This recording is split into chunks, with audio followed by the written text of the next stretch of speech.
আজকে মূলত মহাপবিত্র ফাতেহা শরীফ আরবি মাসের 7ই সফর, আরবি মাসের উপলক্ষে 7ই সফর উপলক্ষে আজকে 7ই সফর উপলক্ষে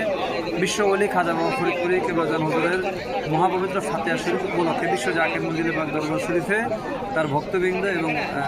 আশেকান মুরিদান বিশ্ব জাকির মসজিদে সম্মতি হয়েছে।